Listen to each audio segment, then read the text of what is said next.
Entonces, como hemos dicho, todas las relaciones cuya cardinalidad sea 1 a n, el lado 1, que es el de menor cardinalidad, le va a pasar una columna adicional al lado n que va a guardar la clave primaria que viene de esa entidad, tal como tenemos en la simulación de datos de esta hoja de cálculos, donde la tabla de usuarios con menor cardinalidad le genera la columna extra a posteos que tiene mayor cardinalidad y le pasa la referencia del primary key de esta tabla a esta columna. Ahora, no solamente existen relaciones cuya cardinalidad es 1 a n, tenemos otras cardinalidades distintas. Por ejemplo, volvamos un segundo al diagrama. Tenemos que los usuarios pueden comentar los posteos. Esta relación de usuarios que comentan posteos no es de 1 a n porque yo como usuario puedo acceder, si estoy registrado en el sitio, a la primera publicación, a la segunda, a la tercera, y en todas tengo la posibilidad de dejar un comentario. O sea que yo, usuario, puedo comentar estos 3 posteos si quiero, mientras que tenga los permisos necesarios. Pero no es eso lo que estamos discutiendo. Entonces, voy a venir aquí y le voy a decir que cada usuario puede efectivamente comentar todos los textos si así lo desea, más de 1 es n. Y esa publicación, ese posteo, no la va a poder comentar un solo usuario. Todos los usuarios que se dieron de alta en la plataforma, si lo desean, pueden dejar su comentario, o sea que tengo una cardinalidad de tipo n a n o, como se ve en algunos manuales, n a m. Pero con n a n podemos definir correctamente la cardinalidad. Esto entonces ya nos cambia el modelo, porque no voy a tener una columna de este lado con el usuario ni una columna de este lado con el posteo. Veamos por qué. Primero, retomamos el concepto de grado de la relación. Lo primero que voy a explicar es únicamente en las entidades cuya relación es de grado 1, la entidad consigo misma, o de grado 2, donde dos entidades distintas se están relacionando. En ese grado de la relación tenemos 3 escenarios posibles.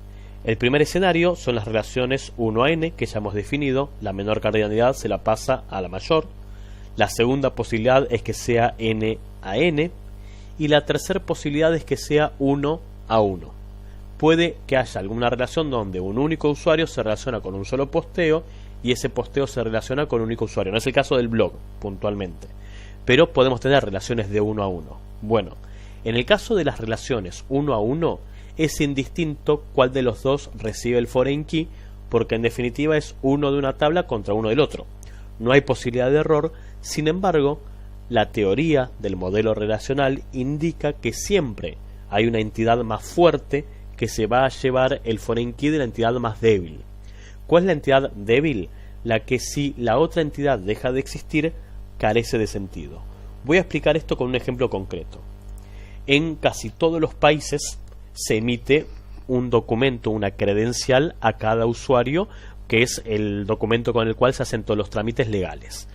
Por costumbre, cuando uno realiza una tabla de usuarios, por lo general define su ID, su nombre, todos los datos que queremos y el número de documento.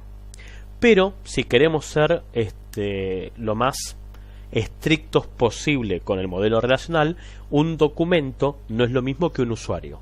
O sea que tranquilamente podríamos tener la tabla de documentos con su respectivo ID y su documento. Ahora bien, cada usuario tiene un único documento. Si lo pierde o se lo roban, es probable que tramite un nuevo documento, pero sigue siendo el mismo. Únicamente lo que cambia es si es original, duplicado, triplicado y demás. Y ese documento es asignado a un único usuario en particular. Tenemos una relación de tipo 1 a 1 en la cardinalidad. Es indistinto si hacemos de este lado el foreign key documento o si hacemos de este lado el foreign key usuario. Sin embargo, una de estas dos entidades deja de tener sentido si la otra no existe. No sería lo ideal, pero ¿yo puedo ir a un pueblo y encontrar gente indocumentada? Sí, por lo cual el usuario podría no tener documento. Lo que no puedo hacer es irme a la entidad o al registro que se encarga de emitir los documentos y decir que me reserven el número 50 millones para un usuario que todavía no existe. O sea que no puedo pedir un documento sin un usuario que lo reciba. Por lo cual, documento es la entidad débil.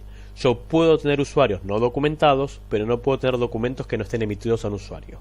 Y la entidad débil, entonces, le va a pasar su clave externa a la entidad más fuerte, es decir, la que sigue existiendo, aunque la otra no esté. Como yo puedo tener usuarios que no tengan documento, el usuario sobrevive, aunque no exista un valor de documento. ¿Qué es lo que puede suceder entonces? Que voy a tener algunos que tengan un número de documento y va a haber otros que tendrán ese dato vacío, nulo.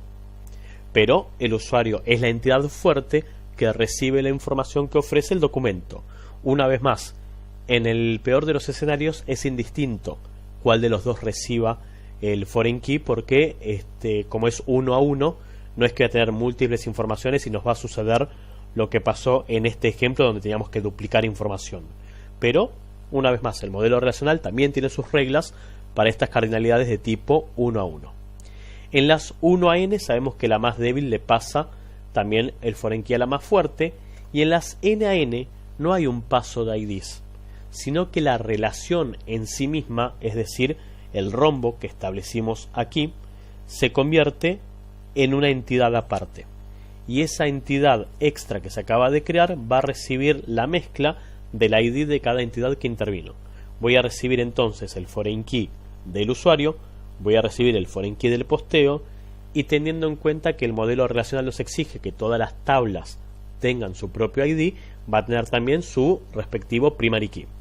Voy a hacer lo siguiente, voy a correr un poco el texto de comentan, lo voy a bajar, después lo vuelvo a ubicar, y como esta relación se convierte en una tabla, a nivel diagrama se le pone una caja alrededor que debería ser transparente. Esperen que le voy a quitar el relleno, ahí va.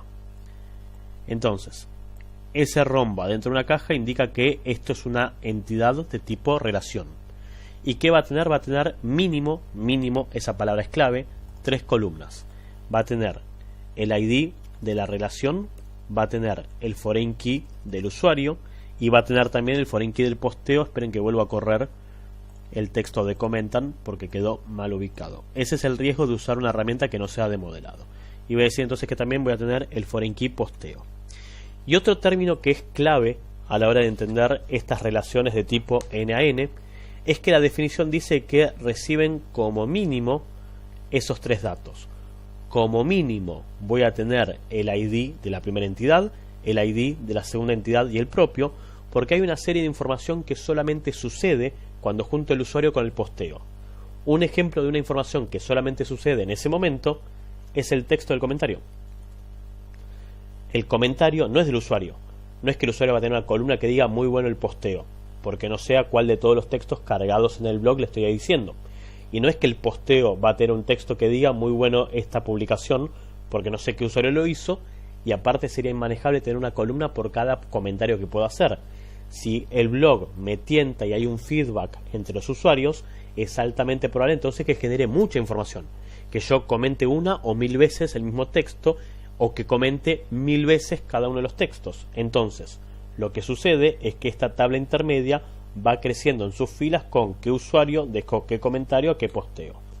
Otro dato que es solo de la relación es obviamente la fecha en la cual sucedió este comentario. Cuando dejo un comentario en el blog, sucede que pasó en algún momento en particular.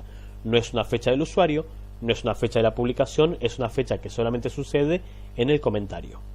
Entonces, toda relación de cardinalidad n a n lo que hace es recibir los IDs de las tablas involucradas más su ID propio y cualquier atributo que sea solo de la relación, como es el texto en este caso y la fecha en la cual sucedió este comentario. Y lo mismo sucede en las relaciones de grado 3 o más.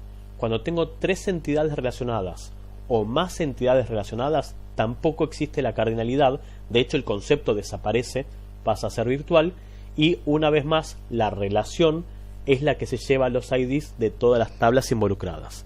Si yo tuviese una tabla, o mismo esta tabla de comentarios, si tuviese un moderador, sería el foreign key del usuario que comentó, el foreign key del posteo donde fue el comentario y el foreign key del usuario que hace de moderador de esa respuesta que el usuario dejó. Entonces, pasemos en limpio. Cuando tenemos una relación de grado 1 o de grado 2, o sea, una entidad consigo misma o dos entidades relacionadas, en la cardinalidad 1 a 1 hay que buscar cuál es la entidad débil que le pasa el foreign key a la fuerte, o si no es indistinto cuál de las dos reciben. En las cardinalidades 1 a n, el de menor cardinalidad le pasa el foreign key al mayor. En las relaciones n a n, los IDs van a la relación, y lo mismo sucede en cualquier relación de grado 3 o más, donde la unión de las entidades es la que recibe los IDs de todas las tablas que participaron, además de su ID propio, y cualquier atributo que solo sea fruto de la relación, como sucede una vez más con el comentario y la fecha en la cual se hizo el mismo.